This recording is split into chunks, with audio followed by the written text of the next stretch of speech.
the Pro Wrestling Post podcast with Mark Madison. In this episode, Mark talks to Undisputed Era member Adam Cole. Baby. Go to www.prowrestlingpost.com for interviews, blogs, reviews, and upcoming events in your area. You can listen to our podcast on iTunes, Stitcher, Google Play, Anchor, or whatever podcast app you prefer. And now, here is Mark and Adam.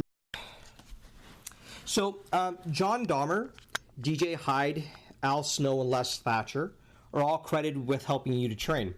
Discuss what you walked away from each time and what you gained from that training.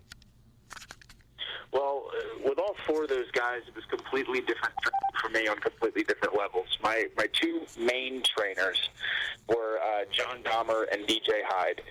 DJ Hyde mainly taught me how to be tough. I mean, the beatings that he used to give a lot of the students as far as wrestling initiations go were as tough as they come. But I'm thankful for it because when I left his training, I wasn't really afraid of anything anymore. And then on top of that, DJ was very good about taking his students to other wrestling events and getting their names out there, whether it be helping set up the ring or helping set up chairs or anything like that. It was kind of networking from a very early stage in our careers. Whereas John Dahmer taught us more of the technique behind a lot of the wrestling. And then just the multiple seminars I did with Al Snow and Les Thatcher at the time, they really taught me the psychology of what we do, understanding why and when you do certain things. So I'm totally thankful for all four, and they were all completely different styles of training for me. Super. Now, you debuted in CZW, and you competed there for a number of years. You left there with a different number of experiences. Maybe you can walk us through some of that time and what you walked away from during your time there. Yeah, the biggest thing for me there was learning how to work in front of the extremely hard-to-please South Philadelphia fans at CZW. Forever I'm thankful that I got my start in the combat zone. I think mainly because those fans were not going to give you anything unless they were completely blown away. So when I left CZW, it's like every crowd that I work for now, I feel like I'm spoiled because the fans are just so receptive and so entertained and really came there to enjoy pro wrestling. So as far as the CZW fans go, they're really hard to please and impress. But once you have their respect, you have it forever. So it's like a fun challenge when you start off in a company like CZW. A lot of different guys that I learned from there too, whether it be Sabian, now he goes by Black Cheese, Drew Gulak, Sammy Callahan, who wrestles in Solomon Crow for NXT. I got to work with a lot of really, really talented guys, and that was kind of the catalyst for me again of not only learning training-wise how to be a quote-unquote worker, but actually living it. How does that push you, though, to continue to achieve and yet still make sure that you're convincing enough in character? I'm not sure I understand the question. Okay, so let me repeat that.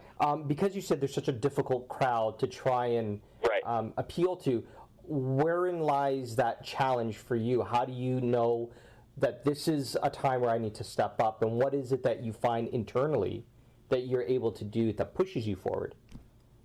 Oh, gotcha, okay. Yeah, well, with that crowd being so challenging, I think the biggest thing that guys fall into as far as failing in front of a CZW or a Philadelphia crowd is really a lack of internal confidence in what you bring to the table. Like many times, guys will be doing something completely on the right path, but if the CZW fans don't buy it immediately, they change it. And the CZW fans are very smart, and they realize when a wrestler is changing who they are or what they feel they bring to the table strictly based on the reaction that the fan base is giving them. Mm-hmm. So then the fan base knows they have control of that wrestler. The wrestler is no longer controlling that. So for me, in my character direction, like I did my very earliest stages as a heel in CZW, initially the people could have cared less. But as I stayed true to my character and what I felt was working and what I felt didn't, strictly based on the people I was working with, not based on the audience, because that was all I had to base it off of, over time, the CZW fans actually actually embraced who I was as a character because I kind of stood tall as to who I was and who Adam Cole was going to be, and therefore they respected me in the long run for that. Fantastic. Now, it was reported, and I'm sure you've probably been asked this question a number of times, but how in which maybe I phrase it might be a little different. Prior to coming to Ring of Honor, it was reported that you took part in a tryout with the WWE? Right. Okay. Right, correct. So now, describe that experience and any feedback they might have left you with at that time. Well, actually, I had gone through, I don't even know if this was reported, but exactly the one that you're talking about. I actually went through 2 different WWE tryouts. I went through one like very early in my career, and that one was much different than the one that I believe that you're talking about. I'm talking about, I guess, pre-2009? Oh, okay, great. Yeah, this is actually the earlier one, so okay. Perfect. Yeah, that was that particular tryout. I actually went down to Alpha the Wild Samoans training school, which at the time was located in, I believe, Tampa, Florida, but I may be incorrect. It's somewhere in Florida. And we actually got to train for a week with Haku and Alpha himself. It was awesome. It was such a good experience. I got my ring conditioning up. I learned little tricks of the trade. I learned how to be more intense in the ring because the Samoans are so intense. And then going into that tryout, again, just the harsh reality now looking back as to where I was in wrestling at that time, I was just in way over my head. You know, I was a 19-year-old kid. I was 170 pounds soaking wet. I didn't have an identity. I didn't have a look. I didn't have the proper gear. I was just a young guy trying to be a wrestler. So to be honest, the WWE didn't even give me a second look. I don't even know if they looked me in the eyes, just based on my size, based on my experience level. I literally looked like a child in there. But for me, it was just more motivating as going forward and saying, okay, now I kind of have an idea of what I need to do. And a lot of that comes with just time, like committing yourself. When you're an independent wrestler, committing a lot of time and effort into honing your craft as much as possible and in as many different places as possible will catch the WWE's interest as far as the independent level goes. So it was definitely an eye-opening experience for me. Kyle O'Reilly is someone whose paths you've crossed both as an ally and an adversary. How can you describe that interaction within the ring and against one another and alongside each other throughout your time, I guess, traveling both and even crossing paths and working together as Future Shock? Yeah, it's very interesting.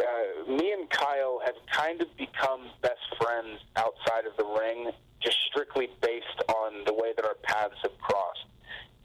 The first time I ever met Kyle was 20 minutes before I ever stepped foot in the ring with Kyle. It was at a Dragon Gate USA pre-show for Gabe Sapolsky in the ECW arena in Philadelphia. And me and Kyle had instant chemistry. Like I knew when I wrestled Kyle at that point, this was a guy I clicked with more so than anyone else that I'd ever clicked with before. And I thought, oh, this is really cool. And then you fast forward a little bit, and we both got signed to Ring of Honor contracts virtually at the same time. And the truth of the matter is this, is Ring of Honor signed us, and they knew they wanted to use us, but they had no idea what they wanted to do with me and Kyle.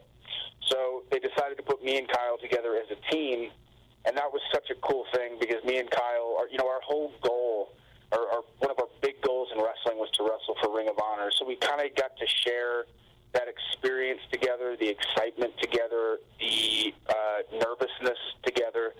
So we not only grew together as wrestlers, but we also taught each other different valuable things. Like, if I would help Kyle O'Reilly with promos, Kyle O'Reilly would help me with in-ring stuff. We really balanced each other out.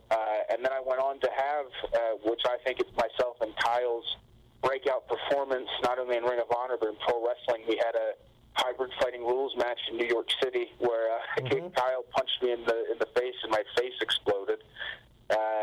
There was blood everywhere. It was a total battle for the ages. In many ways, me and Kyle compare it to a lesser extent of like a Stone Cold versus Bret Hart, with that blood being so vital to that match. And ever since then, our careers have just skyrocketed. So me and Kyle O'Reilly have shared a lot of memories in the past, and I'm sure for many years to come we'll continue to do so. Terrific.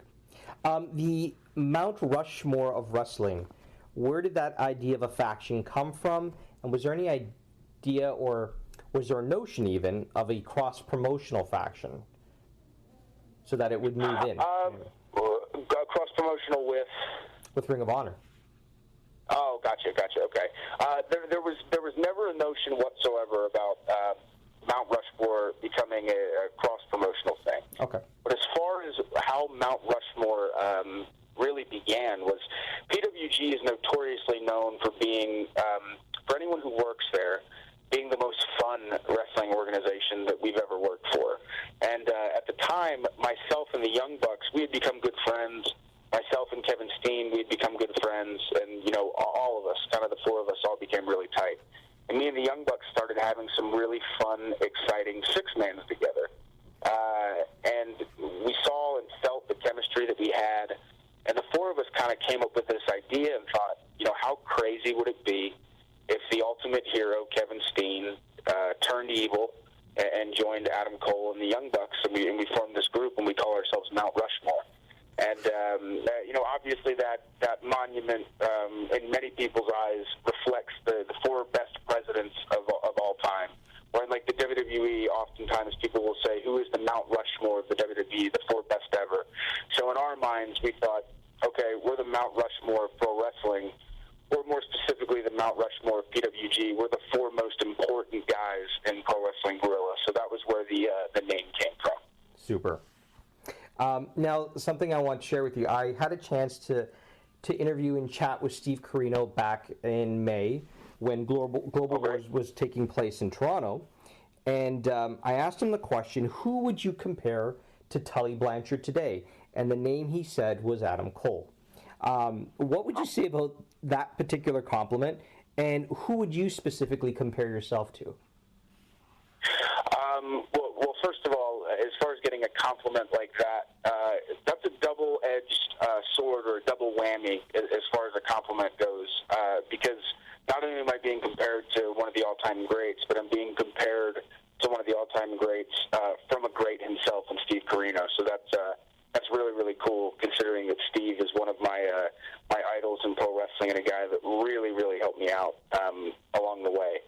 And as far as who I compare myself to, I mean, I don't necessarily compare myself to people, but I certainly have influences. For example, I've studied a lot of Shawn Michaels. He's a guy that just every time I watch him, there's something new that I pick up or something new that I see that just fascinates me with his work. And then as far as someone who I kind of try to pattern myself after in some way, shape, or form, I think just subconsciously, is like a Ring of Honor CM Punk. CM Punk was a guy in Ring of Honor at the time who really not only got me into Ring of Honor, but got me into independent wrestling just with his promo ability. So I think because of how impacted I was as a fan by him, I've focused so much on character development and having articulate and interesting promos and creating really exciting angles, like the angle I did with Jay Briscoe. I watched a lot of CM Punk's Ring of Honor stuff to come up with different things to say, cadence in your promos, and kind of like a general attitude to have. So he's a guy I definitely try to pattern myself after as well. After defeating Michael Elgin at Death Before Dishonor 11, you cemented a heel turn. Where did the idea of a heel turn come from? And how have you been able to navigate and maintain the character's ability to captivate the audience as you have? Sure. The idea was being entertained or thrown around, I think, 3 or 4 months prior. We knew that the idea of a heel turn may be coming, something just to be different, something to be a little shocking. The reality was I was working as a heel virtually everywhere else but Ring of Honor. And Ring of Honor still claims that their decision to turn me heel had nothing to do with the fact that I was working heel everywhere else. But to say the least, I was ecstatic at the idea of finally getting to turn heel. And when I knew that time was coming, you know, it being that I was going to win the Ring of Honor World Championship in Philadelphia in the National Guard Armory, which was the very same building that I went to my first Ring of Honor show as a fan, was just so cool. And I knew this was going to be a really big moment for me. But as far as turning heel and, like you said, committing to that actual character, it was really important for me to emphasize the word heel as far as this heel turn, because previously when I was in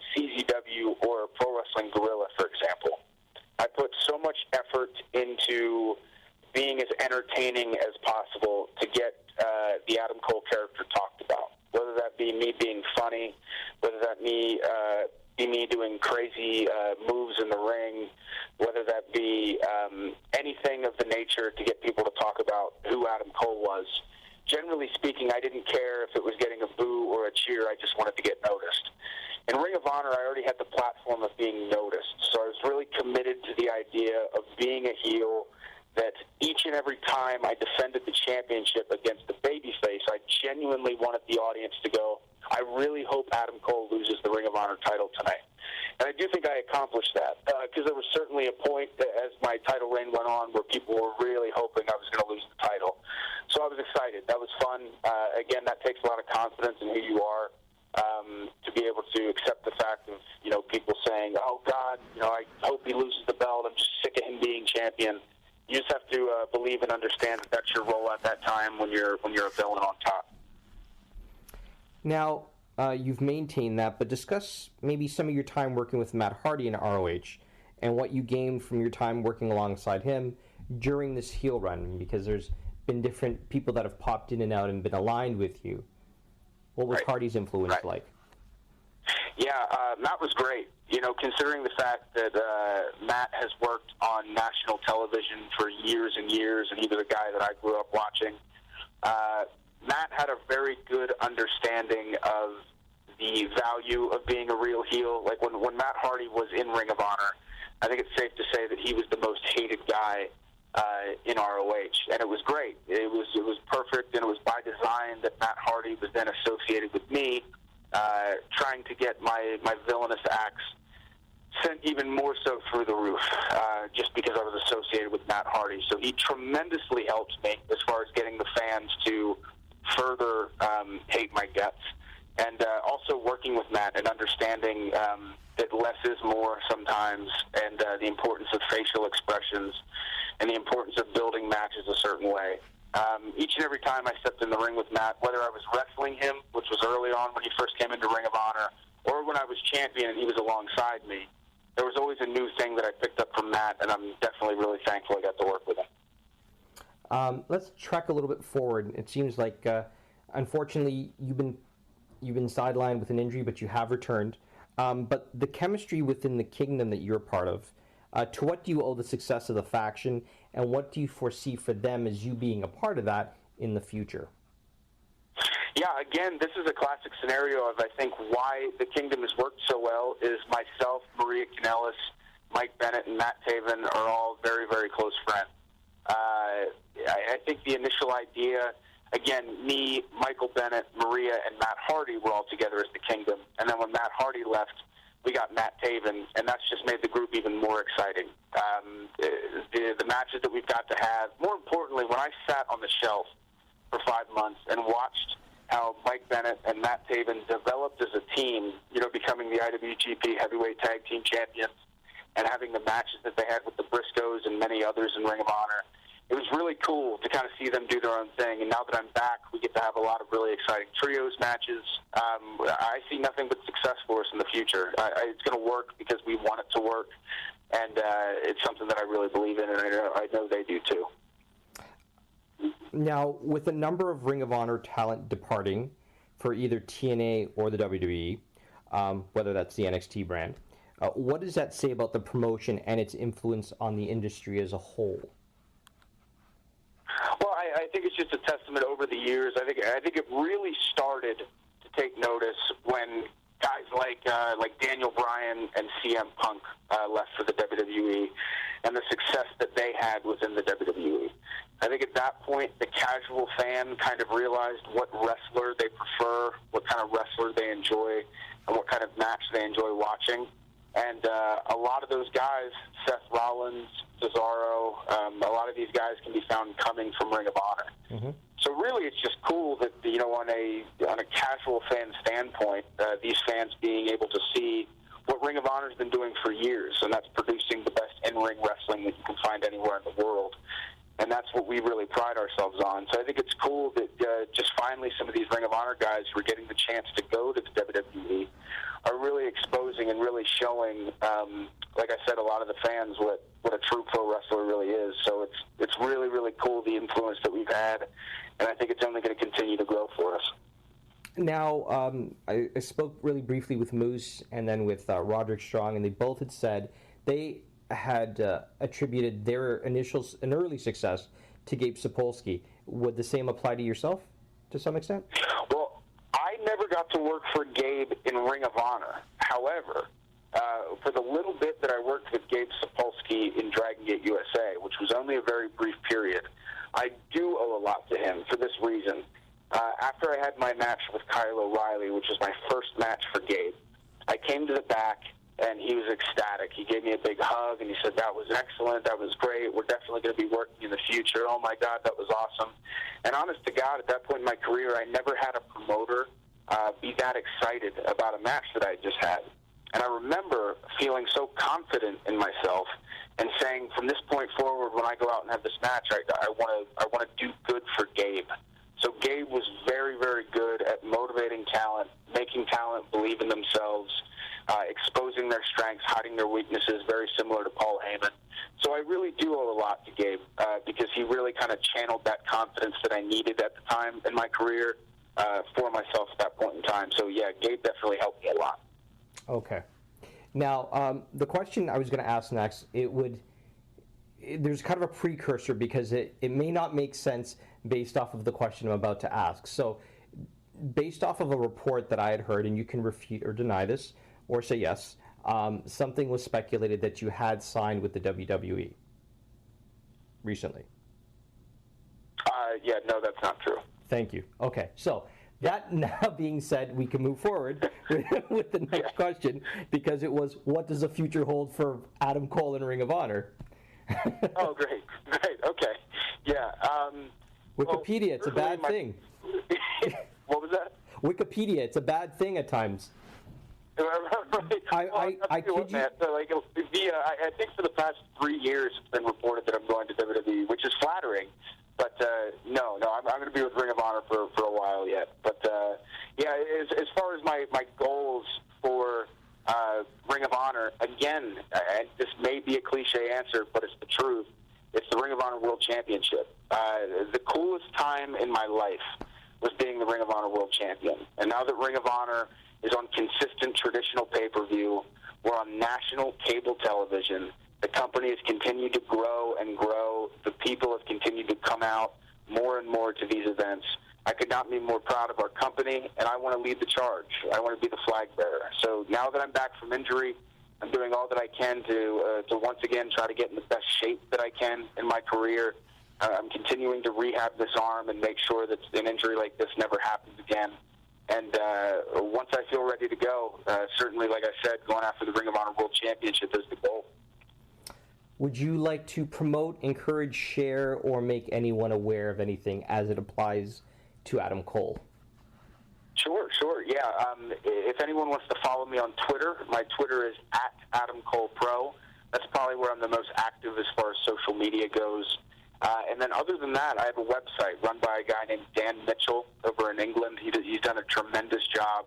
He keeps up to date with all of my scheduling as far as where you can see me next, like updated pictures from live events and things like that. Also, there's a store with T-shirts and DVDs and things like that available. That's AdamColePro.com. And, yeah, those are the two main things you can check out.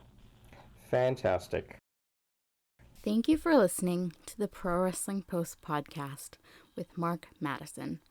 We'll be back very soon with another great interview. You can always check our website, www.prowrestlingpost.com, for more content.